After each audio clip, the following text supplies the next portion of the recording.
Right. So previous session లో మనం question number 10 theory మొత్తాన్ని కూడా ఒక డయాగ్రమాటికల్ గా మార్చుకుని సో ఎలా వచ్చింది ఏంటి ప్రతిదీ కూడా క్యాలిక్యులేట్ చేసి ఒక డిస్కషన్ నిన్న క్లాస్ లో మనం చేసాం. సో దీన్ని కంటిన్యూ చేస్తూ ఈ డిస్కషన్ ని మనం ఎంట్రీ రూపంలో మారుద్దాం.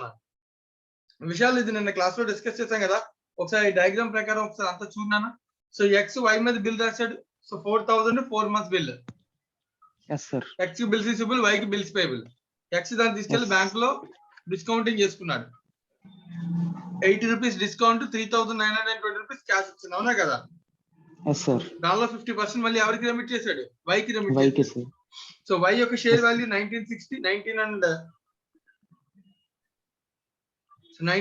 వై వాల్యూ, ఇంకో 1960 ఎక్స్ వాల్యూ క్యాష్ రూపంలో benefit. Discount 40 rupees total 2,000 share. తర్వాత మళ్ళీ వై బ్యాంక్ పే చేయాల్సి వచ్చింది. ఎందువల్ల అంటే ఎక్స్ పే చేయలేని అన్నాడు. సో వై హానర్ చేసేసి సో పే చేయలేకపోయాడు కాబట్టి మళ్ళీ కొత్త బిల్ రాశాడు నన్ను వై ఈసారి. వై కొత్త బిల్ రాసి ఎక్స్ దగ్గర నుంచి డబ్బులు తీసుకున్నాడు, ఎక్స్ దగ్గర నుంచి బిల్ యాక్సెప్ట్ చేయించుకున్నాడు. వై తీసుకెళ్లి బ్యాంక్ లో దాన్ని డిస్కౌంట్ చేసి డబ్బులు తెచ్చుకున్నాడు.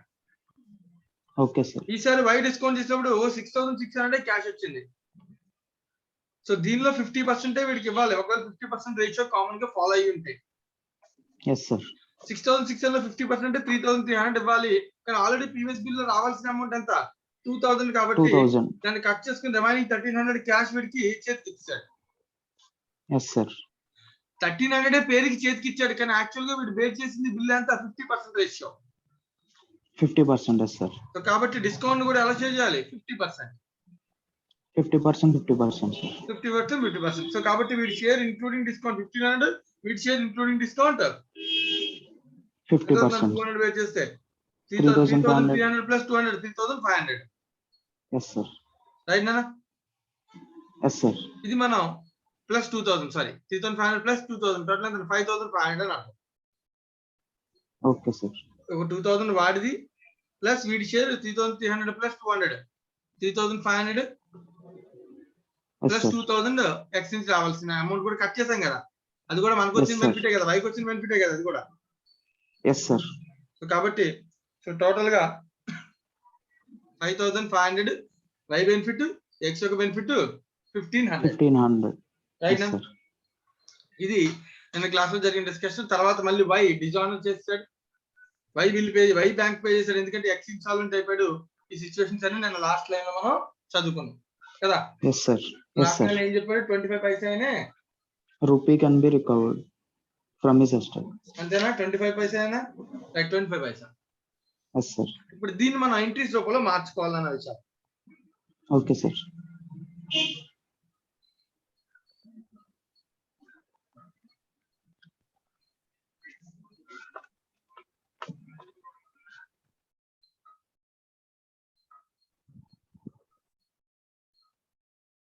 సో ఒక్కొక్కరు బుక్ మనం ట్రై చేద్దాం.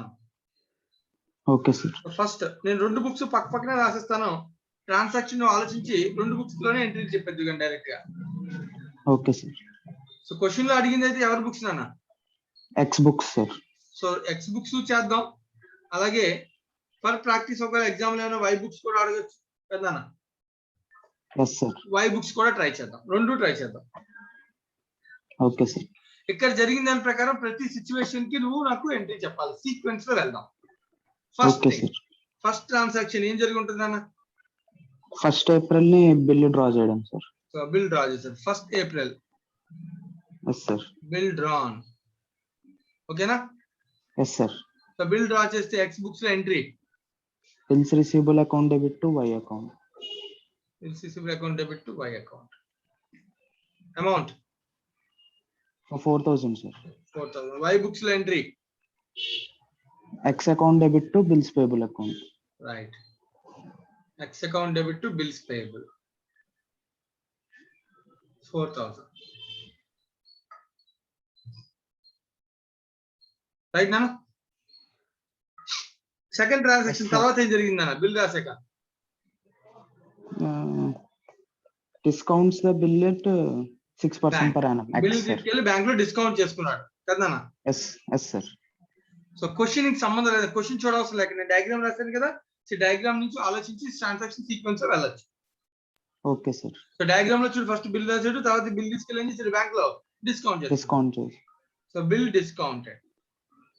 బిల్ డిస్కౌంటింగ్ ఎవరు చేశారు? X sir. ఎక్స్ చేశాడు. సో ఎక్స్ కి డబ్బులు వస్తాయా రావా? వస్తాయి sir. Entry bank account debit, discount account debit to bills receivable account. Amount 3,920, 80, 4,000. So 80 rupees అనేది మనం క్యాలిక్యులేట్ చేసామన్నా వాడే ఇచ్చాడా? క్యాల్కులేట్ చేసాం సార్. సో 80 రూపీస్ ఎలా క్యాలిక్యులేట్ చేసాం చెప్పు? 4,000 at 6% per annum, 4 months sir. into 4 by 12. ఈ బిల్ డిస్కౌంటింగ్ అనేది వై చేయలేదు కాబట్టి వై బుక్స్ ఎంట్రీ ఉండదు. ఉండదు సార్. Yes sir. ఓకేనా? Okay sir. రైట్. ఇప్పుడు ఈ ఇప్పుడు దాకా జరిగిన దాంతో ఎవరి దగ్గర బిల్ ఉంది? ఎక్స్ దగ్గర సార్. బిల్ బ్యాంక్ దగ్గరికి వెళ్ళిపోయింది. Yes sir. బ్యాంక్ దగ్గరికి వెళ్ళిపోయింది. ఎవరు పే చేయాలి? Why sir. సో దీనికన్నా ముందు, డ్యూ డేట్ కన్నా ముందు ఎప్పుడైతే డిస్కౌంటింగ్ చేస్తామో సేమ్ డే కి అంతా కూడా జరిగింది 1st April. అదే రోజున డబ్బులు ఎక్స్ నుంచి వచ్చి బ్యాంక్ నుంచి వచ్చిన డబ్బులు కొన్ని తీసుకెళ్లి ఎవరికి ఇచ్చాడు వీడు? 50%. వైకి ఇచ్చేసారు. వైకి ఇచ్చాడు. సో అంటే అర్థం అమౌంట్ షేర్ టు వై కదనా? Yes sir. Amount transfer to Y. వైకి డబ్బులు ఇచ్చాడు అని ఎక్స్ ఎంత ఇచ్చాడు? Half sir. 2,000 share value, but actual గా డబ్బులు క్యాష్ ఇచ్చింది 1960. Yes sir. ఎంట్రీ చెప్పు డబ్బులు ఇస్తే. Y account debit to cash account. అంతే. Y account debit to cash account. Cash or bank account. Yes sir. Right. Y account actual గా 2000 నాన్న. Yes sir. కానీ ఇచ్చిన క్యాష్ 1968. Yes sir. మిగిలింది ఏంటన్న వాడికి? వీడి డిస్కౌంట్ ఇక్కడ 80 రాసుకున్నాడు లాస్ అని, కానీ యాక్చువల్ వీడి లాస్ ఎంత? 40 సార్. 40 కాబట్టి ఆ డిస్కౌంట్ క్యాన్సిల్ చేయాలి కాబట్టి టు డిస్కౌంట్ క్రెడిట్ చేస్తాను. ఎంతనా? 40 సార్. అప్పుడు అల్టిమేట్ గా ఎక్స్ కి ఎంత డెబిట్ అయింది డిస్కౌంట్? 40 సార్. 40 డెబిట్ అయింది. అర్థమైందా? Yes sir. Similarly Y books లో కూడా నాన్న వైకి డబ్బులు వచ్చాయి కదా నాన్న. Yes sir. So bank account debit 1960. వీడు కూడా డిస్కౌంట్ బేర్ చేయాలి కదా నాన్న. Yes sir. Discount account debit 40 to X account 2000. ఓకేనా? Yes sir. ఇలా డబ్బులు షేర్ చేయగానే ఎక్స్ బుక్స్ లో వై నుంచి వైకి ఇంకా ఎంత పే చేయాల్సి ఉంది నాన్న? ఎక్స్ బుక్స్ లో ఎంత రావాల్సి ఉందన్న? రావాల్సిందో పే చేయాల్సి ఉందా? నువ్వు చెక్ చేసి చెప్పు. Yes sir. పే చేయాలని ఉంది. ఎందుకంటే వై బుక్స్ ఫస్ట్ ఎంట్రీలో 4000 పే చేయాలి. వై పాయింట్ ఆఫ్ వ్యూ ఆలోచించాలి. వై అనే లెక్కలో ఆలోచించాలి. ఓకేనా? Okay sir. ఎక్స్ వైకి ఎంత పే చేయాలి? 4000. సార్ నిజంగా అయితే పే చేయకూడదు కదా, బిల్ రాసామంటే వాడు మనకి ఇవ్వాలి కదా. ఇక్కడ ట్రాన్సాక్షన్ అకామిడేటెడ్ బిల్, ఇది రెగ్యులర్ ట్రాన్సాక్షన్ కాదు. Yes sir. రైట్ అన్న. మనం వైకి 4000 పే చేయాలి, కానీ దానిలో 2000 ఆల్రెడీ ఇచ్చేసాం. Yes sir. ఇంకా నాకు ఎంత రావాలి? ఎంత పే చేయాలి నేను వైకి? 2000. ఓకేనా? కానీ నాకు డబ్బులు 2000 నాకు ముందే వస్తే నేను వాడేసుకున్నాను. ఆ డబ్బులు ఎవరికి ఇవ్వాల్సినవి? వైకి ఇవ్వాలి. బ్యాంక్ నుంచి వచ్చినాయి, కానీ యాక్చువల్గా ఎవరికి ఇవ్వాలి? వైకి ఇవ్వాలి. Yes sir. నేను ఏ రోజున వైకి ఇవ్వాలి? యాక్చువల్ గా 4 months. 4 months డ్యూ డేట్ లో నేను వైకి ఇస్తే వై బ్యాంక్ పేమెంట్ చేసుకుంటాను. అంతే కదా అన్న? Yes sir. ఇది జరగాల్సిన situation. Yes sir. So due date 4 months తర్వాత డ్యూ డేట్ వచ్చిందన్న. సో 4 months అంటే క్యాలిక్యులేషన్ 1/4 కి 4 months యాడ్ చేస్తే 18 ప్లస్ 3 days యాడ్ చేస్తే 48. 48 is a maturity date. Yes sir. So 48 నా బ్యాంక్ వెళ్ళి ఎవరిని కాంటాక్ట్ అయ్యిందన్న? వైని సార్. వైని కాంటాక్ట్ అయ్యిందన్న. వై ఫోన్ చేసి ఎక్స్ డబ్బులు అడిగాడు. మనం ఇవ్వాలి కదా, మన బుక్స్ లో కనబడుతుంది కదా 2000 ఇవ్వాలని. Yes sir. బట్ వైకి డబ్బులు ఎక్స్ ఇచ్చాడనన్నా? ఇవ్వలేదు సార్. ఇవ్వలేకపోయాడు కాబట్టి వై డిజానర్ చేయాలి. కానీ ఎక్స్ వై ఫ్రెండ్స్ ఏమని మాట్లాడుకున్నాడు? ఇప్పుడు నేను డబ్బులు ఇవ్వనరా, నువ్వు పే చేసే. Yes sir. కావాలని నువ్వు కొత్త బిల్ రాస్తే నేను యాక్సెప్ట్ చేస్తాను అని చెప్పాడు వాడు. అవును సార్. అందుకనే మళ్ళీ కొత్త బిల్ రాశాడు వై ఎక్స్ మీద 7000 కి. అర్థమవుతుందా అన్న? Yes sir. సో కాబట్టి కొత్త బిల్ నుంచి నువ్వు డిస్కౌంట్ చేసుకో, నేను నాకు రావాల్సిన అమౌంట్ కూడా నువ్వు కట్ చేసుకో, మిగిలిన డబ్బులే నాకు ఇవ్వి, నేను దాని తర్వాత పే చేస్తాను అని వై చెప్తే ఎక్స్ చెప్తే వై నమ్మి వై ఏం చేశాడు అన్న? బిల్ ని ఆనర్ చేశాడు. Yes sir. ఇదంతా నమ్మి వై ఏం చేశాడు? బిల్ ని ఆనర్ చేసి. సో దీని తర్వాత జరిగేది డ్యూ డేట్ ఏంటన్నా Y honoured the bill. Yes sir. అర్థమైందన్నా? Yes sir. Right. On due date that is 4th August Y honour చేస్తాను బిల్లు. దీనికి ఎక్స్ కి సంబంధం ఉందా? లేదు సార్. లేదన్న. వై హానర్ చేస్తే entry bills payable account debit to bank account. Very good. Bills payable to bank. ఎంత amount? 4,000 sir. 4,000 pay చేస్తానన్న. రైట్. 4,000 వీడు పే చేసేసాడు, కానీ ఎక్స్ కి వైకి ఎక్స్ నుంచి ఇంకెంత రావాలన్నా? 2,000 సార్. 2,000 రావాల్సే ఉంది పెండింగ్. Yes sir. ఓకేనా? Okay sir. కావాలంటే చూడు, ఎక్స్ 4,000 డెబిట్ అయ్యాడు, 2,000 క్రెడిట్ అయ్యాడు. ఎక్స్ వై బుక్స్ ఎంత కనబడుతున్నారు రావాల్సిన? 2,000 సార్. అలాగే ఎక్స్ బుక్స్ చూడు, వైకి పే చేయాలని 4,000, వై నుంచి వచ్చేస్తుందని 2,000. ఇంకా పే చేయాల్సింది ఎంత ఉంది? 2,000. అదే కదా కనబడుతుంది. మెథడ్ ఎడ్జెస్ అన్ని క్యాన్సిల్ అయిపోయింది. Yes sir. రియల్ ట్రాన్సాక్షన్ కూడా అదే జరిగింది. అవును సార్. రైట్. ఇప్పుడు నాన్న ఓకే, దీనిలో వై హానర్ చేసేసాడు, బానే ఉంది.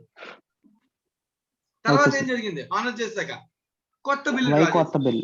Yes sir. రైట్. అర్థం చేస్తున్నానే? Yes sir. అర్థమవుతుంది కదా? ఎస్ సార్, అర్థమవుతుంది. 5th one, new bill drawn. New bill ఎవరు డ్రా చేశారు నాన్న? Y sir. వై డ్రా చేశాను. సో వైకి ఎంట్రీ వస్తుంది కదా, ఏమొస్తుంది చెప్పు? బిల్ డ్రా చేస్తే bills receivable account debit to X account. Bills receivable account debit to X account. 7,000. So Y books లో బిల్ రాశాడు అన్న. మళ్ళీ చూడు, నువ్వు అబ్జర్వ్ చేస్తే వై బిల్ రాశాడు, ఎక్స్ కి 7,000 ఇవ్వాలి అని రాసుకున్నాడు. అవును సార్. కానీ పై వరకు అంటే ఈ 4th ట్రాన్సాక్షన్ వరకు ఇంపాక్ట్ ఏమనుంది? ఎక్స్ వైకి ఇవ్వాలి. ఎక్స్ వైకి ఇవ్వాలి. నాకు వై అని కూడా ఎక్స్ నుంచి రావాల్సింది 2,000, కానీ ఇక్కడ మళ్ళీ ఎంత క్రియేట్ చేసాం? 7,000. Yes sir. రావాల్సింది 2,000, ఇవ్వాల్సింది 7,000 రాస్తున్నాం. అంటే దాని అర్థం నెట్ గా వై ఎక్స్ కంటే ఇవ్వాలి 5,000 బుక్స్ ప్రకారం. Yes sir. చెప్పు, దీనికి ఈవిడి బుక్స్ లో ఎంట్రీ ఏంటి? ఎక్స్ బుక్స్ లో Y account debit to bills payable account. Y account debit to bills payable 7,000. ఓకేనా? Yes sir. So Y X కి 5,000 ఇవ్వాలి, ఎక్స్ వై నుంచి 5,000 రికార్డ్ చేసుకోవాలి. ఇది ఇప్పటిదాకా రాసిన ఎంట్రీస్ యొక్క impact. Yes sir. Net impact. ఓకేనా? Yes sir. కొత్త బిల్ డ్రా చేశాక ఏం జరిగింది? ఈ బిల్లుని ఎవరు డిస్కౌంట్ చేసుకోగలరు ఇప్పుడు? Y sir. వై డిస్కౌంట్ చేసుకోవాలి. Bill discounted by Y. Y discount చేసే entry bank account debit, discount account debit. Bank account debit ఎంత, డిస్కౌంట్ అకౌంట్ డెబిట్ ఎంత? 6,600, 400 to bills receivable account. Bills receivable. So మొత్తం డబ్బులు తెచ్చేసుకున్నాను నేను bank నుంచి. 7,000 కి 6,600. Yes sir. దీనికి ఎక్స్ తో సంబంధం లేదు సార్. Yes sir. తర్వాత వచ్చిన డబ్బుల్లో నుంచి 6,600 లో నుంచి వై ఎక్స్ పే చేయాల్సినటువంటి పాత బిల్లులో ఉన్నటువంటి అమౌంట్ ఎంత అన్న? 2,000 సార్. రావాలి కదా అన్న? Yes sir. వైకి ఎక్స్ నుంచి రావాలా లేదా? 2,000 బిఫోర్ న్యూ బిల్. ఇక్కడ దాకా చూసుకుంటే రావాలి కదా? బిఫోర్ రావాలి సార్. ఆ 2,000 ని ఇప్పుడు మళ్ళీ వచ్చిన క్యాష్ నుంచి సెట్ ఆఫ్ చేసి ఇవ్వాలి కదా వీడు. Yes sir. అవునా కదా? Yes sir. రైట్. ఇప్పుడు సెటిల్మెంట్ లో కానీ వీడికి ఇచ్చిన క్యాష్ ఎంత? కేవలం 1,300 సార్. సో వీడికి క్యాష్ రిసీవ్ అయిందన్న. Cash yes sir. Cash share to X. మరి ట్రాన్సాక్షన్ జస్ట్ ఇద్దరికి కంబైన్డ్ గా రాసేస్తానే. Okay sir. ఓకే అయిపోద్ది కదా? Yes sir. లేదు అంటే ఈ ట్రాన్సాక్షన్ ఏదైతే రాస్తానో దాని ఇంకో కాలం పెట్టి ట్రాన్సాక్షన్ రాసి కాలం లో రాసుకోండి, ఇంకా నీట్ గానే ఉంటుంది, ప్రాబ్లం ఏమీ లేదు. Okay sir. ఆ cash share to X. Yes sir. Entry cash account debit to Y account. Bank account debit to Y account. Wrong. Cash 1,300 రాసాం. టు వై అకౌంట్ అని ఎంత రాయాలి నేను? 1,500 డిస్కౌంట్ అకౌంట్ సెటిల్మెంట్. ఎందుకంటే వాడు డిస్కౌంట్ కూడా వీడు బేర్ చేయాలిగా. Yes sir. ఎందుకు డిస్కౌంట్ బేర్ చేయాలి? వీడు మొత్తం 400 వీడే పే చేస్తాడా, వై పే చేస్తాడా? No sir. లేదు, 50% 50% షేర్ 50%. కిందనా? Yes sir. ఈ 200 ఎలా వచ్చిందో కూడా నీకు తెలుసు. Yes sir. ఎలానన్నా ఈ 1300 వచ్చింది 7000 ప్లస్ 2000 డిస్కౌంట్. పాత బిల్లు, అది టోటల్ గా వీడి Yes, బెనిఫిట్ 3300. 3300 అవుట్ ఆఫ్ ఎంతలో 6600. Yes sir. సో డిస్కౌంట్ కూడా హాఫ్ క్యాలిక్యులేషన్ అంటే ఎంత పర్సెంటేజ్? 50%. Yes sir. 50% దీన్ని దేని మీద క్యాలిక్యులేట్ చేస్తున్నాం? 400 డిస్కౌంట్. Yes sir. ఇది ప్రపోర్షన్. ఈ ప్రపోర్షన్ అర్థమైందా? ఇది అర్థమైంది సార్. ఎప్పుడైనా ఎగ్జామ్ లో ప్రపోర్షనేట్ చెప్పకపోతే మనం ఇలా క్యాలిక్యులేట్ చేసుకోవాలి. ఎలాగా? ప్రెసెంట్ వస్తున్న క్యాష్, రావాల్సిన క్యాష్, బిల్ లో ఉన్నటువంటి నాకు ఆల్రెడీ నేను వాడికి పే చేయనటువంటి బెనిఫిట్, రెండు కలిపి కొత్త బిల్లో అడ్జస్ట్మెంట్ చేసుకోవాలి. Yes sir. ఈ రెండు క్యాష్ కదా, total cash benefited out of total cash received by new bill, received from new bill. అప్పుడు Yes, వాడి sir. షేర్ 3300 బై 6600 అంటే ఎంత పర్సెంటేజ్? 50% షేర్. 50%. Yes sir. 50% 400 లో కాబట్టి 200 పే చేయాలి. Yes sir. బట్ క్యాష్ రూపంలో వచ్చేది కేవలం 1300, ఎందుకంటే 2000 ఆల్రెడీ పాత బిల్ లేదు కాబట్టి. Yes sir. రైట్ అన్న. సిమిలర్లీ వీడు కూడా రాయాలి కదా, ఏంటి ఏం రాస్తారు వీడు? X account debit to cash Account account debit. To cash or bank account to cash or bank account to discount account. 400 discount లో 200 ఇక్కడ షేర్ అయిపోయిందా? Yes sir. సో మిగిలిన 1300 క్యాష్ ఇస్తామా? X account Yes, settlement sir. ఎంత ఇక్కడ అయింది? 1500 sir. So ఇప్పుడు ఈ ఎంట్రీ రాయడం వల్ల, డబ్బులు షేర్ చేయడం వల్ల అల్టిమేట్ గా బుక్స్ లో ఇంపాక్ట్ ఎంత వరకు ఉంటుందన్న? ఎవరి బుక్స్ లో ఎంత ఇంపాక్ట్ ఉంటుందన్న ఆలోచించు. Yes, sir. Impact. So X books లోంచి ఎక్స్ కి రావాలా, ఎక్స్ పే చేయాలా? 4000 ఏమో X పే చేయాలి, 2000 వచ్చింది కనబడుతుందా? Yes sir. ఎక్స్ ఫస్ట్ లో మళ్ళీ 2000 పే 7000 చేయాలి. మళ్ళీ 7000 రావాలి. Yes sir. అంటే ఇంకా నెట్ 5000 రావాలి. Yes sir. నెట్ 5000 లో మళ్ళీ 1500 వచ్చింది సార్. సో వచ్చేసింది. ఇంకా 3500 రావాలి. ఇంకా 3500 రావాలి. ఎవరికి? X sir. ఎక్స్ కి రిసీవబుల్ అన్న. Yes sir. 3500 receivable from Y Y sir. కదా? Yes sir. ఇదే ప్రొసీజర్ వై బుక్స్ లో కూడా అవుద్ది. 3500 payable to X. X. Yes due sir. Date నా ఈసారి ఎవరి దగ్గరికి వెళ్తారు? బ్యాంక్ వై దగ్గరికి వెళ్తుంది సార్. వై దగ్గరికి వెళ్తుంది అన్న బ్యాంక్. అవునా? Yes sir. ఎవరు రాశారు కొత్త బిల్లు? వై రాశాడు. Yes sir. ఎక్స్ దగ్గరికి బిల్స్ వెళ్తుంది. పేబుల్ ఎవరికి? ఎక్స్ కి. Yes sir. కాబట్టి బ్యాంక్ ఎవరి దగ్గరికి వెళ్తుంది? ఎక్స్ దగ్గరికి. ఎక్స్ దగ్గరికి వెళ్ళి. ఎక్స్ దగ్గరికి వెళ్ళి అడుగుతుంది. Yes sir. అప్పుడు నువ్వు పే చేయాల్సిన 3500 ఎవరికి ఇవ్వాలి? వైకి ఇవ్వాలి సార్. బ్యాంక్ ఇవ్వాలి సార్. కాదు, బ్యాంక్ ఎక్స్ దగ్గరికి వెళ్ళాలి, కానీ ఎక్స్ ఫోన్ చేసి వైని 3500 అడుగుతాడు. Yes sir. అప్పుడు వై కానీ 3500 ఎక్స్ కి ఇస్తే ఎక్స్ 7000 పే చేసేస్తాడు. Yes sir. అంతే కదా? మరి పెండింగ్ ఇదే కదా జరిగింది. అవును సార్. కానీ ఈ సిచ్యువేషన్ లో బ్యాంక్ డ్యూ డేట్ ని వెళ్ళి ఎక్స్ ని అడగగానే ఎక్స్ పే చేయగలిగాడా? ఎక్స్ ఏమయ్యాడు? ఇన్సాల్వెంట్. ఇన్సాల్వెంట్ అయితే పేమెంట్ ఎవరు చేస్తారు? మరి వైఏ చేస్తాడు సార్. వైఏ చేయాల్సి వచ్చిందన్న. మళ్ళీ నెక్స్ట్ ఎంట్రీ అన్న రైట్. ఇప్పుడు వెంటనే ఇక్కడ రాసుకున్నా insolvency. Yes sir. Insolvency dishonour అంటే X. Yes sir. X insolvent అయిపోయినప్పుడు బిల్ ఏం చేశానన్నా? డిజానర్ చేశారు. డిజానర్ చేశానన్న. Yes sir. డిజానర్ చేస్తే ఎంట్రీ ఏం రాస్తానన్న? Y account debit to bank account. Y account debit to bank account. Bank ఎందుకు రాస్తారు? బ్యాంక్ పే చేయాలా? వీడు పే చేయాలా? No sir.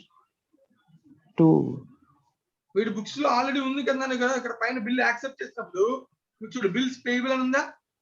Yes sir. Y to bills payable ఉంది కదా? Yes sir. ఈ ఎంట్రీనే కదా రివర్స్ చేస్తాడు. Yes sir. ఏదైతే బిల్ ఎంట్రీ రాసామో దాన్ని ఏం చేయాలి? డిజాయిన్ చేస్తే రివర్స్ చేయాలి. Okay sir. అంతే కదా? బిల్లుకి ఏదైతే ఎంట్రీ రాసామో దాన్ని ఏం చేయాలి? రివర్స్ చేయాలి. రివర్స్ చేయాలి. Yes sir. డిజాయినర్ జరిగిందన్న. కాబట్టి వై అయినా ఎక్స్ అయినా రాస్తాడు. Bills payable account debit to Y account. ఎంతనా? 7000. ఎక్స్ కూడా రాసుకోవాలి. ఎక్స్ కూడా బిల్ ఏం చేయాలి? Dishonour. Yes sir. Dishonour insolvency అవగానే వీడు రివర్స్ రాసుకున్నాడు. బ్యాంక్ వెళ్ళి ఎవరిని అడుగుతుంది? వైని అడుగుతుంది సార్. వైని అడుగుతుంది. వై ఏం చేయాలి? పే చేయాలి ప్లస్ డిజానర్ కూడా. రాసుకుని పే చేయాలి. Yes sir. రైట్, ఇప్పుడు ఎంట్రీ వస్తుందండి, బుక్స్ చూసుకో జాగ్రత్తగా అబ్జర్వ్ చేయి. సో దీనిలో బిల్ రాసాం, ఎస్ సార్. బిల్ బ్యాంక్ దగ్గర ఉంది, తిరిగి వచ్చేసింది. Yes sir. డబ్బులు పే చేయాలి కాబట్టి to bank. To bank account. ఈ డబ్బులన్నీ ఎక్కడి నుంచి రికవర్ చేసుకోవాలి? డిజానర్ లో ఎక్స్ నుంచి sir. X account. X account debit seven. Yes sir. X account debit to bank account. Yes sir. Bill అవసరం లేదు, బిల్ ఆల్రెడీ బుక్స్ నుంచి డెబిట్ అయ్యి ఇక్కడ ఏమో క్రెడిట్ అయ్యి క్యాన్సిల్ అయిపోయింది. బిల్లింగ్ ఏముండదు బుక్స్ లో. Yes sir. బిల్లుని డిస్కౌంట్ చేసుకున్నా కాబట్టి బిల్లు నా దగ్గర లేదు, కానీ పేమెంట్ అయితే నేను చేయాల్సి వచ్చింది. Yes sir. ఇప్పుడు ఏంటి రాయడం వల్ల 3500 నువ్వు అబ్జర్వ్ చేయి, ఇక్కడ వరకు 7th ఎంట్రీ వరకు 3500 ఎక్స్ కి వై నుంచి రావాలి, కానీ మళ్ళీ 7000 పే చేయాలి ఇన్సల్వెన్సీ వల్ల. Yes sir. అంటే ఇంకా ఈ ఎంట్రీ అవడం వల్ల ఫైనల్ గా ఎక్స్ వైకి తిరిగి ఎంత పే చేయాలి? 3500. 3500 పేయబుల్ పే బై చేయాలి. X to Y. Yes sir. By X to Y నా. వై. ఇప్పుడు క్వశ్చన్ లాస్ట్ ఫైనల్ అన్నమాట. బిల్ డిజాయిన్ అయిపోయింది, సెటిల్మెంట్ అయిపోయింది. Yes sir. చూడండి బుక్స్ లో ఎక్స్ బుక్స్ 7000 డెబిట్ అయ్యి పైన అప్పటి వరకు 3500 ఏమో క్రెడిట్ అయ్యి ఇక్కడ డెబిట్ అవడంతో వై బుక్స్ లో ఎక్స్ ఏ ఉంటాడు డెటార్ 3500 రావాలి. Yes sir. ఎక్స్ బుక్స్ లో వై ఏ ఉంటాడు క్రెడిటార్ 3500 పే చేయాలి. Yes sir. సో 3500 పే చేయాలన్న వై ఇన్స్టాల్మెంట్ అయిపోయినా 3500 పే చేస్తున్నాడా? లేదు సార్. లేదు. సో ఇప్పుడు ఎక్స్ బుక్స్ లో Y account debit 3500 cancellation final entry. Yes sir. Y account debit to 3500 కాబట్టి దాన్ని డెబిట్ చేస్తాను టు. Yes sir. డెఫిషియన్సీ ఎంత పేమెంట్ చేస్తున్నాను నేను? చేయగలుగుతున్నాను. 25 రూపీస్ నే 25% అంటే ఎంతనా? 1/4. Yes sir. 1/4 సార్. 1/4 కట్ నేను అంతరాన్ని క్యాలిక్యులేషన్ చేస్తే 875 సార్. 25%. 875. 875 క్యాష్ నానా. Yes sir. 2 డెఫిషియన్సీ లేకపోతే దాన్ని ఏమంటాం? Deficiency sir. డెఫిషియన్సీ ఎంతనా? 2625. Yes sir. Similarly X Y books లో ఏమని రాస్తానన్నా? వై బుక్స్ లో పాపం డబ్బులు ఎంత వస్తున్నాయి వీడికి? 875 సార్. 875. మిగిలిందంతా ఏంటన్నా వీడికి?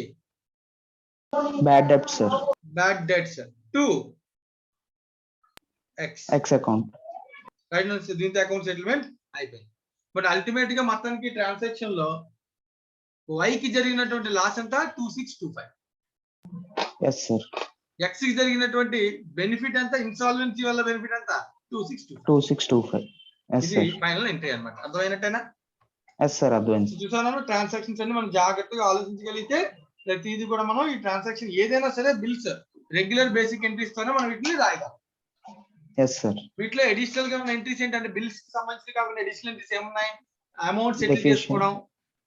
Yes sir. Insolvency. Yes sir. Insolvency concept కూడా మనం నేర్చుకున్నాం కాబట్టి అమౌంట్ షేర్ చేసుకోవడం అనేది కొత్త ఎంట్రీ తప్ప మిగిలిన ఎంట్రీస్ కూడా అన్ని కూడా ఏంటన్నా conceptual same entries. Yes sir. Right. So దీంతో మనకి క్వశ్చన్ నెంబర్ 10 కంప్లీటెడ్. ఎవరికైనా ఏదైనా డౌట్ ఉంటే అడగచ్చు. Thank you Vishal. Thank you sir.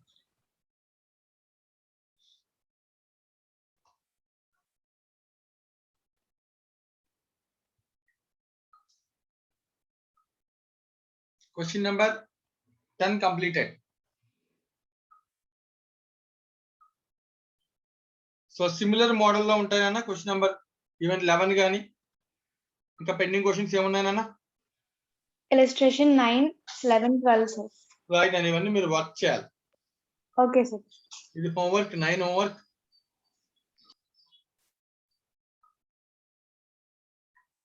11 homework. మరి సొంతంగా ట్రై చేయాలన్న. సొంతంగా ట్రై చేస్తేనే డౌట్స్ వస్తాయి. సో డౌట్స్ రానివ్వండి, తప్పేమీ లేదు. అవసరమైతే మన నెక్స్ట్ లో డౌట్స్ కూడా క్లారిఫై చేసుకోవచ్చు. చేయండి, అడగండి డౌట్స్. కానీ సిమిలర్ ఏదైతే నేను చెప్పానో అదే కాన్సెప్ట్ తో సమ్స్ ఎంట్రీస్ అన్ని కూడా ఉంటాయి. Even 12 3 questions. వాళ్ళ వర్క్ ఎక్కువ ఉంది, చేసి కంప్లీట్ చేసుకోవాలి. So next concept bills for collection. Bills for collection. Right, concept ని కంటిన్యూ చేద్దాం. Bills for collection concept. దీనిలో next Farhad. Sir right Farhat ఇప్పుడు కాన్సెప్ట్ నెక్స్ట్ కాన్సెప్ట్ చెప్తాను బిల్స్ ఫర్ కలెక్షన్ నాన్న. Yes sir. మా ఫర్హత్ వింటున్నావా? Yes sir. రైట్.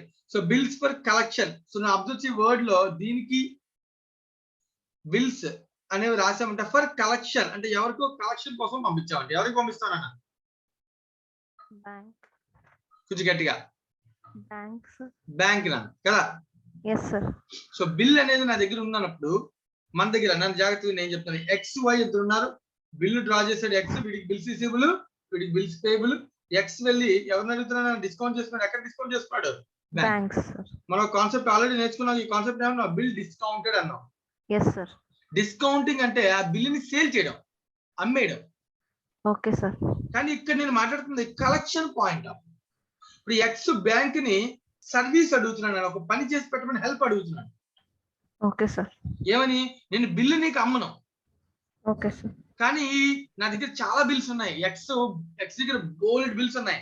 వై అనేవాడు కాకుండా ఏ బి సి ఒక్కొక్కటి దగ్గర నుంచి 4 బిల్స్ 3 బిల్స్ చాలా బిల్స్ ఉన్నాయి ఇలాగా. Okay sir. ఎక్స్ కి సంబంధించి ఇవన్నీ కూడా రావాల్సిన bills bills receivables. Okay sir. ఇవన్నీ పాపం మెయింటైన్ చేసి మేనేజ్ చేయలేక ఎక్స్ ఏం చేస్తున్నాడు? బ్యాంక్ ని హెల్ప్ అడుగుతున్నాడు. Okay sir. ఏమని హెల్ప్ అడుగుతున్నాడు? బాబు నేను బోల్డ్ బిల్స్ ఉన్నాయి, ప్రతి బిల్లు నీకు ఇస్తా. Yes sir. నేను నీకు అమ్మట్లా, నీకు ఇస్తా. నువ్వు అన్ని దగ్గర పెట్టుకో, డ్యూ డేట్స్ క్యాలిక్యులేట్ చేసుకో. ఆ డేట్ ని వెళ్ళి నువ్వు డబ్బులు ఆ కన్సర్న్ పర్సన్ నుంచి కలెక్ట్ చేసి నా బ్యాంక్ అకౌంట్ లో వేసి. Okay sir. ఇది నువ్వు చేయాల్సిన పని అని నేను చెప్పాను నాకు. Okay sir. దీన్ని మనం అంటాం bills sent to bank for collection. Okay sir. మనం ఇంతకు ముందు చేసింది బిల్ డిస్కౌంటెడ్. అవును సార్. డిస్కౌంటింగ్ అంటే మనకి రెస్పాన్సిబిలిటీ ఇంకేమీ ఉండదు నాన్న. మనం బిల్లుని అమ్మేస్తాం, ముందే డబ్బులు తీసుకుంటాం. కానీ ఇక్కడ డబ్బులు ముందు రావు, డ్యూ డేట్ న బ్యాంక్ వెళ్ళి కలెక్ట్ చేసి మన అకౌంట్ లో వేస్తుంది. Okay sir. సో దీనిలో బ్యాంక్ ఈ సర్వీస్ ఇస్తున్నందుకు ఛార్జ్ చేస్తుంది మనకి ఖచ్చితంగా. Okay sir. ఊరినే చేయదు కదా నాన్న, ఎస్ సార్. ఛార్జ్ చేస్తుంది బ్యాంక్. రైట్ నాన్న? Yes sir. కానీ సర్వీస్ ఛార్జ్ అవుతుంది. Expenditure to the bank, expenditure bank expenses to the X. Okay sir. ఇది కాన్సెప్ట్ అన్నమాట bills for collection. Okay sir. Right. ఇప్పుడు దీనిలో చెప్పు జాగ్రత్తగా ఆలోచిస్తే నా దగ్గర ఉన్న బిల్స్ అన్ని బ్యాంక్ నేను పంపించినప్పుడు అమ్మేసినట్ట? లేదు సార్. లేదు, జస్ట్ కలెక్షన్ మనం కోసం పంపిస్తున్నట్టు నాన్న. అవును దానికి సార్. ఎంట్రీ ఏం రాయాలి? బ్యాంక్ అకౌంట్ డెబిట్ చేయొచ్చా? Yes sir. బ్యాంక్ డెబిట్ చేస్తే నా అకౌంట్ లో డబ్బులు పడినట్టు పడ్డాయా? No sir. నో. సో కాబట్టి అక్కడ ఏం చేస్తాంటే బిల్లునేమో బ్యాంక్ పంపిస్తాం కాబట్టి బిల్స్ రిసీవబుల్ క్రెడిట్ అయింది. అబ్జర్వ్ చేయి, credit. Yes sir. Debit bank debit చేయాలి. ఏ డెబిట్ చేసాం చూడు? Bills for collection. Bills for collection. నేను ఏమని రాసుకుంటాను? నాకు వచ్చిన ప్రతి బిల్లు బ్యాంక్ పంపిస్తాను. ఎప్పుడు బ్యాంక్ పంపించేసినా నేను ఎంట్రీ ఒకటి రాసుకుంటాను, bill sent to bank for collection account debit to bills receivable. Okay sir. Right. అంటే నేను ఇంకా పంపాను, నాకు రాలేదు, బ్యాంక్ నుంచి రావాలి అని అర్థం. Okay sir. Once due date డబ్బులు వస్తాయి రావా? వస్తాయి సార్. డ్యూ డేట్ డబ్బులు వచ్చిన అకౌంట్ లో వేసినప్పుడు ఎంట్రీ అని రాయాలి, bank account debit to bills collection. Yes sir. Debit చేసి క్రెడిట్ చేశాను అంతే అర్థం. Okay sir. ఈ డెబిట్ ఎప్పుడు క్రెడిట్ ఎప్పుడు చేస్తాను? డెబిట్ చేసి క్రెడిట్ ఎప్పుడు చేస్తాను? డ్యూ డేట్ నా మనకి వేసిన బ్యాంక్ డ్యూ మన డేట్ అకౌంట్ లో. క్యాన్సిల్ చేస్తాను, బిల్లు పంపినప్పుడు డెబిట్ చేస్తాను. అవును సార్. రైట్. అంతే. ఇది ఓకే సార్. మ్యాటర్. ఒకవేళ బిల్లు పంపించాం కానీ అది హానర్ అవ్వలే, ఓకే సార్. డిజార్ట్ అయితే జనరల్ గా ఎంట్రీ ఏం రాస్తాం? కన్సర్న్ పర్సన్ ని డెబిట్ చేసి డబ్బులు రావాలి కదా మరి వాడి దగ్గర నుంచి. అవును సార్. బిల్ ని క్యాన్సిల్ చేస్తాం. Yes sir. So concern party drawing ని డెబిట్ చేసాం, ఇంకో పార్టీ అంటే డ్రాయింగ్ డెబిట్ చేసాం డిజానర్ అయితే. Yes sir. కానీ బిల్లు నా దగ్గర లేదు, బిల్లు ఎవరి దగ్గర ఉంది? బ్యాంక్. కాబట్టి బ్యాంక్ అని రాయకూడదు. మళ్ళీ పేమెంట్ ఏం చేస్తాను? బ్యాంక్ కి bills for collection. Bills for collection account debit అయింది, దాన్ని క్యాన్సిల్ చేయాలి కాబట్టి క్రెడిట్ చేస్తాం. Okay sir. Bill already bills receivable already ఏమైంది? క్యాన్సిల్ అయిపోయింది. Okay sir. దీని ముందు ఒక ఎంట్రీ ఉంటది కదా ఆల్రెడీ. బిల్లు రాయిగానే ఎంట్రీ ఏముంటది? Bills receivable account attach to drawee. Yes sir. Bills receivable to drawee ఉంటుంది కదా, ఎస్ సార్. డెటార్. ఈ Yes, sir. బిల్లు బ్యాంక్ పంపగానే బిల్స్ రిసీవబుల్ క్యాన్సిల్ అయిపోయి బిల్స్ ఫర్ కలెక్షన్ వచ్చింది. Okay sir. డ్రాయి మళ్ళీ ఇప్పుడు డిజాల్వ్ అయిపోయింది కాబట్టి మళ్ళీ డెబిట్ చేయాలి కాబట్టి డ్రాయింగ్ డెబిట్ చేసాం, బిల్స్ ఫర్ కలెక్షన్ డెబిట్ అయింది కాబట్టి దాన్ని క్యాన్సిల్. Okay sir. అర్థమైందా నాన్న? Yes sir. ఈ ఎంట్రీస్ నాన్న. ఇవి Okay. కాకుండా అడిషనల్ ఎంట్రీస్ ఎక్స్పెండిచర్ ఖర్చు అయింది కాబట్టి బ్యాంక్ సర్వీస్ ఛార్జ్ పే చేయాలి కదా. Yes sir. So bank expense account debit to bank account. Okay sir. అంటే ఈ సర్వీస్ ఇచ్చినందుకు బ్యాంక్ ఎంత ఛార్జ్ చేస్తే అంత ఎక్స్పెండిచర్ నీకు ఎంట్రీ రాయాలి. Bank expense account debit to bank account. Okay sir. ఇది మనకి ఎక్స్పెండిచర్ కదా నాన్న, అవును సార్. అందుకని ఓకే సార్. ఇవన్నమాట ఎంట్రీస్. ఇదంతా ఏ కాన్సెప్ట్ ఇది? Bills for collection. So theory చదువుతాను, ఏమైనా డౌట్ ఉంటే అడుగుతాను. Okay sir. When a person receives a bill of exchange, he may decide to retain the bill till maturity. But in order to ensure safety, he may send it to bank with instructions that the bill should be retained till maturity and should be realized on that date. నా దగ్గర ఉంచుకుంటే నాకు risk అనుకుని భయపడి నేను bank ఇచ్చి నీ దగ్గరే ఉంచు, నువ్వు రియలైజ్ చేయి డ్యూ డేట్ నా అని చెప్తున్నా. Okay sir. This doesn't mean discounting. అమ్మేసినట్టు కాదు. Because the bank will not credit the client until the amount is actually realized. నాకు అమౌంట్ రిలీజ్ అయ్యేంత వరకు మన అకౌంట్ లోకి డబ్బులు రావు, డెబిట్ అవ్వదు. Yes sir. అదే డిస్కౌంటింగ్ అయితే ఇమీడియట్ గా డబ్బులు వచ్చేస్తాయి. అవును sir. If the bill is sent to bank with such instructions is known as bill sent for collection. Okay sir. Right now this is the concept of bills for collection. Okay sir. So ఇటు banking expenses కి entry చెప్పలేదు text book లో, కానీ అది కూడా ఒక entry ఉంటుంది general గా. Okay sir. రైట్. మనకు ఆల్రెడీ ఇంకొక పాయింట్ అన్న ఫర్హత్, ఇది కూడా మనకు తెలుసు. బిల్స్ రిసీవబుల్, బిల్స్ పేబుల్ అనే బుక్స్ రెండింటిని ఒకవేళ బ్యాంక్ పంపకుండా మనమే మెయింటైన్ చేసుకుని కూడా చేసుకోవచ్చు. అవును సార్. మనకి ఎన్ని బిల్స్ వచ్చాయి అన్ని బిల్స్ ని సీక్వెన్స్ లో మనం మెయింటైన్ చేసుకోవచ్చు. అవును సార్. సబ్సిడరీ బుక్స్ లో గుర్తున్నాయి 8 బుక్స్ లో 1 of the 2 books bills receivable book and yes bills yes sir. Posting అది కూడా మనం ఆల్రెడీ సబ్సిడరీ బుక్స్ లో నేర్చుకున్నాం. అవును సార్. ఆ బుక్స్ ఉంటాయి, వాటిని మెయింటైన్ చేయాలి, వాటి ఫార్మాట్ ఇదని జస్ట్ డీటెయిల్స్ ఇస్తున్నాను అంతే. Okay sir. ఇది ఫార్మాట్ అని రికార్డ్ చేసుకుంటాం, కానీ ఇక్కడ రాసామంటే ఎంట్రీ రాసినట్టే. ఏమి ఎంట్రీ రాసినట్టు? Bills receivable, bills Bills receivable payable. Entry రాసినట్టు ఎస్ సార్. మెయింటైన్ చేస్తే. Okay sir. సో పైన మనం పైన ప్రతిసారి బిల్ డ్రా చేయగానే ఎంట్రీ రాస్తామా? Bills receivable to data, bills receivable to data అని. అవును సార్. ఒకవేళ బిల్ యాక్సెప్ట్ చేస్తే క్రెడిట్ టు బిల్స్ పేబుల్ అని రాస్తున్నామా? అవును సార్. ఆ ఎంట్రీస్ అన్ని కూడా ఇంక మనం రాయవసరం లేదు, ఎందుకంటే బుక్ మెయింటైన్ చేస్తే ఎంట్రీ రాయాలా? No sir. అవసరం లేదా? గుర్తుందాక నీకు even Yes. Purchase book maintain చేస్తావు, పర్చేస్ మళ్ళీ విడిగా ఎంట్రీ రాయాలి క్రెడిట్ పర్చేస్ కి? No sir. లేదు. అక్కడి నుంచి పోస్టింగ్ మాత్రమే చేస్తుంటాం. అవును సార్. Same to same concept. Okay sir. Right. So ఈ బుక్ మెయింటైన్ చేసేవాడు కాలమ్స్ జనరల్ గా ఆలోచించినప్పుడు మనకు ఆల్రెడీ మొత్తం బిల్ సెలక్షన్ చాప్టర్ తెలుసు కాబట్టి ఈ కాలమ్స్ ఏమున్నాయి ఈజీగా అర్థమవుతాయి. ఏ రోజు బిల్ వచ్చింది, ఏ నెంబర్ తో వచ్చింది, ఏ పార్టీ నుంచి వచ్చింది, ఎవడు యాక్సెప్ట్ చేస్తున్నాడు, దాని మీద ఎవడు యాక్సెప్టర్, దాని మీద డేట్, బిల్ మీద డేట్ ఏముంది, డ్యూ డేట్ ఏంటి, ఎక్కడ Yes. పేమెంట్ చేయాలి, ఏ రోజు పేమెంట్ చేయాలి, అమౌంట్ ఎంత, లెడ్జర్ ఫోలియో, ఇక్కడ నుంచి ledger folio, mode of disposal, దాని సెటిల్మెంట్ ఎండార్స్మెంట్, సెటిల్మెంట్ బ్యాంకా, క్యాషా అనేది కూడా అని చెప్తాం. Okay sir. ఈ కాలమ్స్ అన్ని మెయింటైన్ చేస్తూ bills receivable and bills payable books ని మెయింటైన్ చేస్తున్నాను ఎవరు? Person, concerned person. ఎవరైతే డ్రా చేశాడో వాడు, లేదా ఎవరైతే యాక్సెప్ట్ చేశాడో వాడు. ఓకే నేను సార్. అన్ని యాక్సెప్ట్ చేస్తాను అనుకో, నేను only bills payable book maintain చేస్తాను. Yes sir. నేను ఎక్కువగా బిల్స్ రిసీవబుల్ నే బిల్స్ డ్రానే చేస్తాను అనుకో, నేను బిల్స్ రిసీవబుల్ బుక్ మెయింటైన్ చేస్తాను. Yes sir. రెండు మెయింటైన్ చేయాల్సిన అవసరం కూడా రావచ్చు. Okay sir. Right. This is the concept of subsidiary books. Right నా? Yes sir. దీంతో మనకి సబ్సిడీ బుక్ కాన్సెప్ట్ కూడా అయిపోయిందా? బుక్ మాత్రమేనా, బట్ ఎంట్రీలో ఏమైనా వేరియేషన్ ఉంటుందా? No sir. ఏముండదు. ఆ బుక్ మెయింటైన్ చేస్తే అర్థం ఏంటి? జస్ట్ ఆ ఎంట్రీ బదులు బుక్ రాసి అంతే. అవును సార్. మిగతా ఎంట్రీస్, మిగతా ట్రాన్సాక్షన్స్ అంతా కూడా ఏంటి? Routine, same. Same to same నా. ఆ బుక్ మెయింటైన్ చేస్తే వచ్చిన బిల్లు రికార్డ్ చేస్తే సబ్సిడీ బుక్ నీట్ గా డేటా మెయింటైన్ చేయడం అన్నమాట. Yes sir. రైట్.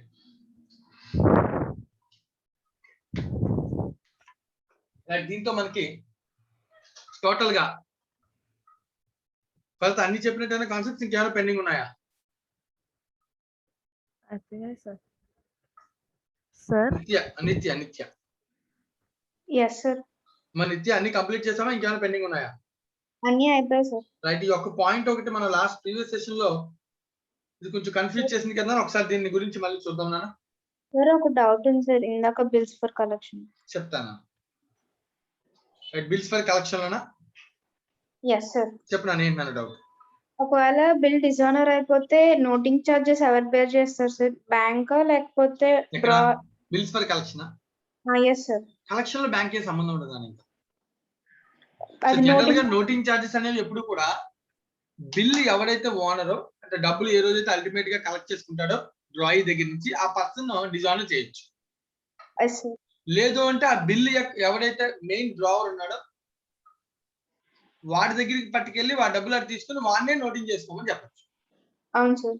ఇక్కడ బిల్స్ ఫర్ కలెక్షన్ సర్వీస్ మాత్రమే కదా నాన్న. సో బ్యాంక్ నోటింగ్ చేసే హక్కు ఉండదు సర్వీస్ లో. Yes sir. సర్వీస్ కదా నాన్న, అంతే కదా. వాడు కొనేసాడు అనుకో, ఎస్ సార్. కావాలంటే నోటింగ్ చేసి ఆ నోటింగ్ డబ్బులు కూడా మనం ఏం చేయొచ్చు, వాడి క్లయింట్ దగ్గర నుంచి కలెక్ట్ చేసుకోవచ్చు. Okay sir. అర్థమైందా? Yes sir. రైట్. సో ఒకసారి పాయింట్ నెంబర్ 3 లో నిన్న మనం పాయింట్ దగ్గర కన్ఫ్యూషన్ క్రియేట్ అయింది కదా. ఏంటో పాయింట్ నెంబర్ 2 కదమ్మా? Yes sir. Point number 2. Right. ఈ పాయింట్ ఒకసారి 2 మళ్ళీ చూద్దామని ఇచ్చా. Yes sir. రైట్. సో ఇది లాస్ట్ క్లాస్ లో ఎవరమ్మా డిస్కస్ చేసాం? Point number 2 Pragya sir. Pragya మాట్లాడుతుంది. అయితే మ్యూట్ చేశారా? Okay. Right. Pragya. Yes sir. Pragya ఒకసారి పాయింట్ మళ్ళీ చదువుతున్నాను, అబ్జర్వ్ చేయనా? Yes sir. James owes Don అంటే అర్థం అంటే జేమ్స్ పే చేయాలి సార్. డాన్ జేమ్స్ పే చేయాలి కదా. జేమ్స్ ఓ అప్పు అన్నాను కదా. అయితే నువ్వు అబ్జర్వ్ చేయాలి, జేమ్స్ ఓస్ డాన్ అనేది ఎక్కడ బిల్ అని చెప్పలేదు. మనం నిన్న డిస్కషన్ లో మనం దీన్ని బిల్ కింద ట్రీట్ చేసేసాం. Yes sir. అక్కడ మిస్టేక్ చేసాం. జనరల్ ఓ అప్పు ఉంటే కనుక జేమ్స్ బుక్స్ లో డాన్ అనేవాడు ఏమని ఉంటాడు? క్రెడిటార్. క్రెడిటార్, బిల్స్ పేబుల్ కాదు. Yes sir. డాన్ బుక్స్ లో జేమ్స్ ఏమని ఉంటాడు? Debtor. Yes sir. James Don కి పే చేయాలన్నా, ఓకేనా? James owes Don means James have to pay money to Don. Yes sir. Don is a creditor in the books of James. Yes, James is a debtor in the books of Don. Don. Is it clear? First ఇది point అర్థమైందా? Yes sir. నిన్న మనం దీన్ని ఏమైనా ఉంచుకున్నాం previous session లో? Bills bills కింద ఉంచేసుకున్నాం. బట్ బిల్ డ్రా చేస్తే ఎక్కడ చెప్పలేదు కదా. Yes sir. సో మనం అది జనరల్ గా బిల్స్ ఆఫ్ ఎక్స్చేంజ్ కాబట్టి మనం ఎజ్యూమ్ చేసేసుకున్నాం. Yes sir. రైట్. కానీ ఇక్కడ జరగలేదు. అది వాడి పాయింట్ ఆఫ్ వ్యూ. అది మనం నేను చేసిన మిస్టేక్. ఇప్పుడు అబ్జర్వ్ ఏం చెప్తున్నాడు? టీ అంటే జేమ్స్. జేమ్స్ అనేవాడు పే చేయాలి కదా డాన్ కి. Yes sir. He sent Don's own acceptance in favor of Ralph. He sent Don's own acceptance in favor of Ralph for 3,160 in full settlement. అంటే అర్థం అంటే రాల్ఫ్ పంపించాడు సార్ డాన్. ఇక్కడ settlement ఇప్పుడు నువ్వు అబ్జర్వ్ చేయాలి, జేమ్స్ డాన్ కి pay చేయాలి. Yes sir. ఈ పేమెంట్ ఏం చేశాడంట? Don's own acceptance in favour of Ralph. వీళ్ళిద్దరి మధ్యలో ఉన్న ట్రాన్సాక్షన్, డాన్ కి రాల్ఫ్ కి మధ్యలో ట్రాన్సాక్షన్ ఉంది. డాన్ యాక్సెప్ట్ చేసి అంటే బిల్స్ పేబుల్ నాన్న, అంటే రాల్ఫ్ రిసీవబుల్. ఈ బిల్లు రాల్ఫ్ దగ్గర ఉన్న ఈ బిల్లు ఎవరి దగ్గరికి వచ్చింది? ఇప్పుడు జేమ్స్ దగ్గరికి వచ్చింది. Yes sir. జేమ్స్ ఈ బిల్లు తీసుకెళ్లి ఎవరికి పే చేశాడు? డాన్ వేసి. ఇది జరిగిందంటే ఇక్కడ. రైట్ నాన్న? Yes sir. అయితే నువ్వు అబ్జర్వ్ చేయి, రాల్ఫ్ దగ్గర బిల్లు ఏదైతే రాశాడో నువ్వు పాయింట్ అర్థం మళ్ళీ ఒకసారి చెప్పు. అర్థమైంది సార్. హీ అంటే జేమ్స్ సెండ్ ఎవరికి చేశాడంటే సెండ్ జేమ్స్ డాన్ కి సెటిల్మెంట్ చేశాడు. ఎలా చేశాడు? Don's own acceptance in favour of Ralph. Don కి రాల్ఫ్ కి ఉన్న సెటిల్మెంట్ లో ఏదైతే బిల్ ఉందో అదే బిల్లు డాన్ కి ఇచ్చాడు. డాన్ బుక్స్ లో ఏమైనా ఉంటుంది చెప్పు? Bills payable. రాల్ఫ్ బుక్స్ లో ఏమైనా ఉంటుంది? Bills receivable. ఇది యాక్సెప్టెన్స్ అంటే ఇదంతా బిల్లే. ఇప్పుడు ఈ బిల్లు రాల్ఫ్ దగ్గర నుంచి ఎక్కడికి వెళ్ళి ఉండాలి? జేమ్స్ దగ్గరికి వెళ్ళి ఉండాలి. ఇప్పుడు ఈ జేమ్స్ ఆ బిల్లు తీసుకెళ్ళి ఎవరికి సెటిల్మెంట్ ఇచ్చాడు? డాన్ కి ఇచ్చాడు. ఓకేనా? ఎందుకు జేమ్స్ డాన్ కి ఇచ్చాడు బిల్లు? ఎందుకంటే జేమ్స్ డాన్ కి 3,200 పే చేయాలి కాబట్టి. అయితే వీళ్ళు ఈ బిల్లు వాల్యూ ఎంత? 3,160నే. ఈ 3,160 బిల్లు ఎవరి దగ్గరికి వచ్చింది? జేమ్స్ దగ్గరికి వచ్చింది. ఈ బిల్ తీసుకెళ్లి జేమ్స్ డాన్ కి ఎంత పే చేశాడు? 3,200 బదులు బిల్ ఇచ్చాడు. అంటే డాన్ కి ఇప్పుడు రావాల్సిన అమౌంట్ ఎంత జేమ్స్ నుంచి? 3,200 సార్. కానీ వచ్చిన బిల్ అమౌంట్ ఎంత? 3,160. అది ఎవడి బిల్లు? రాల్ఫ్ కి పే చేయాల్సిన బిల్లే తిరిగి మళ్ళీ అడిగి వచ్చింది. రైట్ నాన్న. Yes sir. ఇప్పుడు మనల్ని అడిగింది డాన్ బుక్స్. అవును సార్. డాన్ బుక్స్ లో ఆల్రెడీ ఏమైనా ఉంటుంది, బిల్స్ పేబుల్ లైబిలిటీ ఉంది. Yes sir. ఎవరికి పే చేయాలని బిల్స్ పేబుల్? రాల్ఫ్ కి యాక్చువల్ గా. Yes sir. కానీ ఆ బిల్ ఇప్పుడు ఎవరి దగ్గర ఉంది? జేమ్స్. జేమ్స్. అలాగే డాన్ బుక్స్ లో బిల్స్ పేబుల్ ఉంది, డాన్ బుక్స్ లో జేమ్స్ డెబిట్ కూడా ఉన్నాడు ఓవర్ అవడం వల్ల. Yes sir. ఇప్పుడు నేను లైబిలిటీ పే చేశాను కాబట్టి డాన్ బుక్స్ లో బిల్స్ పేబుల్ ని డెబిట్ చేస్తాను. డిస్కౌంట్ కూడా డెబిట్. 3160 బిల్ ఇది. 2 జేమ్స్ కి సెటిల్ చేయాలి. జేమ్స్ అకౌంట్ ని క్రెడిట్ చేశాను, 3200 పేమెంట్. దీనిలో నాకు ఒక 40 రూపీస్ మిగిలిందని, అందుకనే డిస్కౌంట్ ఏమైంది? డెబిట్. Yes sir. అర్థమైందేనా? అర్థమైంది sir. So bills payable account debit, discount account debit to James. James. ఇది నా ఎంట్రీ. నేను మనం చేసిన దానిలో మిస్టేక్, మన ఆలోచన విధానం ఎక్కడ మిస్ అయింది? జేమ్స్ ది పేబుల్ అనుకున్నా. పోస్ట్ డాన్ దగ్గర మనం రాసింది అక్కడ రైటే, అదేం తప్పని కాదు. కానీ అక్కడ మనం ఊహించుకునేటప్పుడు పోస్ట్ డాన్ అన్నప్పుడు ఓన్లీ జనరల్ బేసిక్ ఎంట్రీ కాకుండా బిల్లుని ఊహించేసుకున్నాం, బిల్లు డ్రా చేసినట్టుగా. Yes sir. అక్కడ మిస్టేక్ జరిగింది. ఓకేనా? Okay sir. Right. Point clear కదా? Clear sir. రైట్ అండి, థ్యాంక్ యూ. ఎవరికైనా ఇంకేమైనా డౌట్స్ ఉంటే అడగచ్చు. సో థర్డ్ వన్ లో answer bills payable account debit 3160, discount account debit 40 to James 3200 is the right entry. So దీంతో మనకి bills of exchange chapter complete అయిపోయిందా? సో దీంతో bills of exchange chapter complete అయిపోయిందా? ఎవరికైనా డౌట్స్ ఉంటే అడగచ్చు. ఆ సమ్స్ ఏవైతే వర్క్ ఇచ్చానో అవి కంప్లీట్ చేసుకోండి. అవి కంప్లీట్ చేసుకుని ఏమైనా డౌట్స్ ఉంటే కనుక మనం మాటలు కూడా నెక్స్ట్ సెషన్ లో డిస్కస్ చేద్దాం. సార్ చెప్పమ్మా, డౌట్ ఏమైనా ఉందా? సార్ నిన్న వీడియో పెట్టలేదు సార్.